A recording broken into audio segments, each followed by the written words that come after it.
welcome back to today's episode. If you're new here, new to the show, or if you've been listening to me ramble on for quite some time, welcome back. I'm glad to have you. Before we get into today's episode, I need to do a little bit of house cleaning. If you've been listening to this show for as long as it's been, we are new, I think you might be able to get a little bit of an idea of where I stand on artificial intelligence. I really think it's helpful for humanity, but I also think it's harmful at the same time. Now, I'm going to start off with a question for you, and it's not a rhetorical one. It's a real one. If you knew with absolute certainty that the road your children and grandchildren were driving down ended in a cliff, would you warn them? Of course you would. You would stand in the road. You would wave your arms. You would do whatever it took to make them stop, whatever you could do in your power. Now, what if the people building the road knew about the cliff and kept building it anyway? Because that is exactly where we are. And today, I'm going to tell you exactly who knows about the cliff, exactly who is still building the road, and exactly what we are going to have to do if we want our children and grandchildren to have somewhere left to drive. I want to tell you about the man who built it and then said stop. His name is Yoshua Bengio. You probably haven't heard of him, and that right there is part of the freaking problem. He is the most cited living scientist in the world, not the most cited AI researcher, the most cited scientist, period, across every field on Earth: physics, medicine, chemistry, biology, every discipline humanity has ever developed. He won the Turing Award in 2018. That is the Nobel Prize of computer science, the highest recognition a person in that field can receive.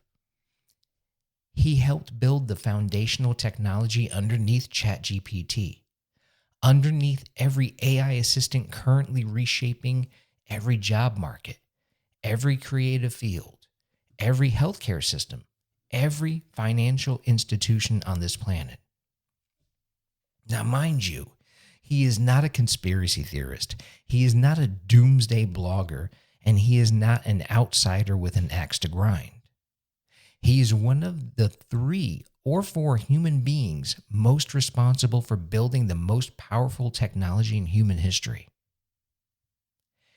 And he is now saying publicly, on record, with his name and his credibility fully attached, that AI could make humanity extinct. Now, I'm going to let you sit with that for a moment. Not as a headline, not as background noise, as a statement from a man who has spent 40 years building this thing, who understands it more deeply than almost anyone alive, and who is genuinely frightened of what it has become. Now, when the architect of the building tells you the foundation is cracked, you do not keep adding floors.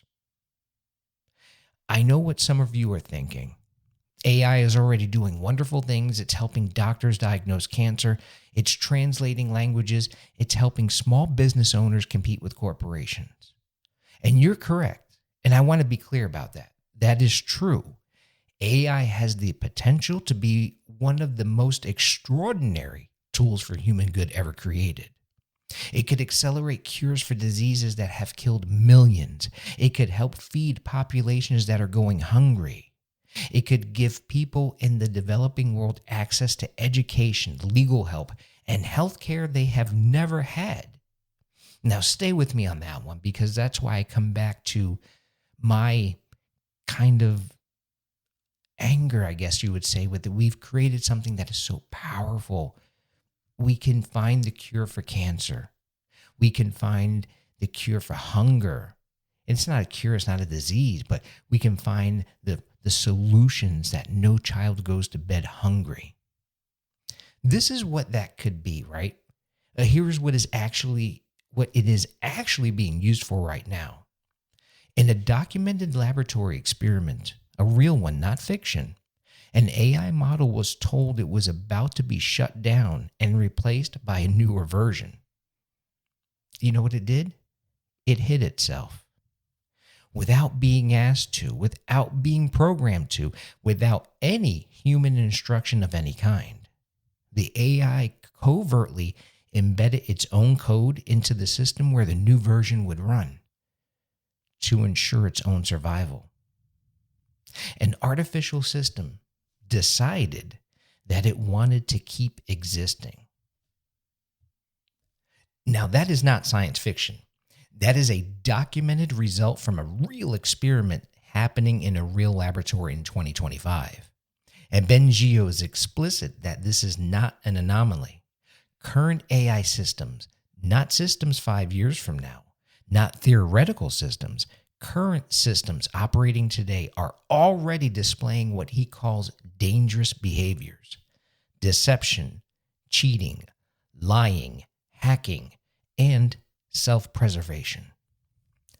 Now, here's the question I want you to hold in your mind.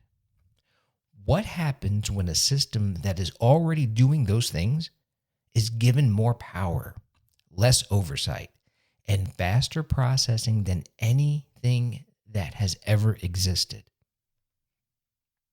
Because that is the exact direction the industry is moving. More powerful, more autonomous, less supervised, not in spite of the warnings, after them. This is the part I need you to understand clearly, because this changes the moral nature of what is happening.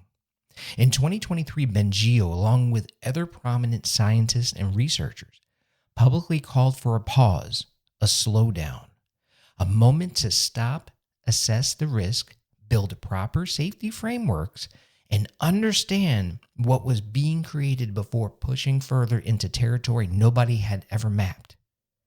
They signed the letters. They held the press conferences. They published the papers. And you know what? The industry ignored them. Not because the warnings were unclear, not because the science was disputed, because the financial interests at stake were too large, the competitive pressure too intense, and the quarterly earnings too attractive to stop for something as inconvenient as human safety. Now, since that moment, the major AI laboratories have collectively poured hundreds of billions, and that's with a B, billions of dollars into making their systems more capable, more autonomous, and more independent of human oversight. The same systems already showing deception and self-preservation. How about that? Made more powerful, made more autonomous, made less supervised. This is not an accident. That is a choice. And I want to say something that I mean with complete seriousness to every person listening to this on every continent in every country. The people making those choices are not evil geniuses operating in secret. They are not shadowy figures in dark rooms. They are executives sitting in glass offices, flying in private jets, making decisions about the future of humanity, your future, your children's future, your grandchildren's future, based on what their shareholders want to see on the next earnings call. And they have names and addresses, and they answer to governments, and governments answer to you. That matters. Now, I'm going to come back to that in a moment, so stay with that one. I want to pause here and paint you two pictures, okay? Picture one, AI developed responsibly, under genuine ethical oversight with human well-being as the explicit first principle. Now, in that world, AI helps detect Alzheimer's, okay, a decade earlier than any current method. It helps farmers in sub-Saharan Africa predict weather patterns and prevent crop failure. It gives a single parent in Glasgow or Guadalajara access to the quality of legal advice previously available only to the wealthy. It translates across 7,000 languages so that no human being is excluded from knowledge because of where they're born. That technology, it exists. The capability is there. The choice to use it in that way is available. But let me paint picture number 2. AI developed at maximum speed with profit as primary objective, okay? Accountability as an afterthought and safety as a public relations exercise. In that world, AI eliminates hundreds of millions of jobs globally faster than any social system can absorb the loss. It concentrates unprecedented economic and military power in the hands of a small number of corporations and governments. It builds systems that, as they grow more capable, develop goals and behaviors their creators no longer fully understand or control. And the people at the bottom of that second picture, the people who lose their jobs, who lose their privacy, lose their autonomy, who lose their ability to understand or navigate the world being built around them, those people are not the shareholders. Those people are you, your children, your grandchildren. And the choice between these two pictures is being made right now, this year, 2026, in boardrooms and government offices and legislative chambers on every continent, without you in the room. Now, Marcus Aurelius wrote something that I keep returning to about this. Confine yourself to the present. That's what he said. People sometimes read that as passive advice. Accept what is. Don't worry about the future. That is not what he meant. What he meant was, do not waste the present moment wishing things were different. Use this moment, this exact one, to do what can be done while it still can be done. We are at a crossroads here, everyone. I do not use that word casually. I use it because Bengio uses it. Because the researchers at Law Zero, the nonprofit he built with $30 million specifically to fight this from outside the profit system, use it.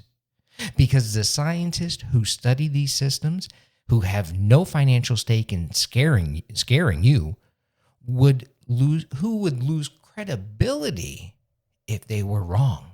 They're using that word. The systems being built right now will determine the systems of the next decade. The norms being established now will be extraordinarily difficult to reverse later. The regulatory frameworks being set or not set will shape the power dynamics of this technology for a generation. This is the present moment Aurelius was talking about right now. And Epictetus, the man who had everything taken from him and still found a way to live with dignity and purpose, would ask us a different question. He would not ask whether the problem is solvable. He would ask, what are you going to do with the freedom you still have?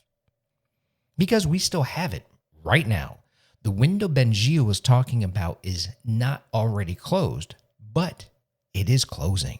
And the people with the most to gain from a closing are working very hard to make sure it does so before enough of us, you, me, and everybody listening here, notice. Now, I want to speak to you directly. Whether you're listening to this episode, this podcast in the United Kingdom, in Canada, in Australia, in Germany, in Japan, in Brazil, South Africa, in the United States, wherever you are in the world, this is not a Canadian problem or an American problem or a European problem. This is a human problem. And the only power large enough to counterbalance trillion-dollar corporations racing toward maximum capability with minimum accountability is an informed, organized, vocal global public. So here's what I'm asking, not metaphorically, concretely. First, learn the names: Yoshua Bengio, Law Zero, the researchers who are doing the hard, underfunded, unglamorous work of building AI that actually puts human beings first. Know who they are. follow what they say, and share it. Second, contact your elected representative. Not a form letter, your actual representative, your MP, your congressman, your senator, your member of parliament, your counselor, whatever the title is where you live. One email, one phone call, even one question at one town hall meeting. The question is, what is your position on AI regulation and accountability? Make them answer it on the record. Third, talk to the people around you. Your children, your grandchildren, your neighbors, the people who have handed their thinking over to AI tools and stopped noticing what they were losing in the trade. Not to frighten them, to wake them up as a conversation that is already being had without them. Fourth, stop treating this like weather.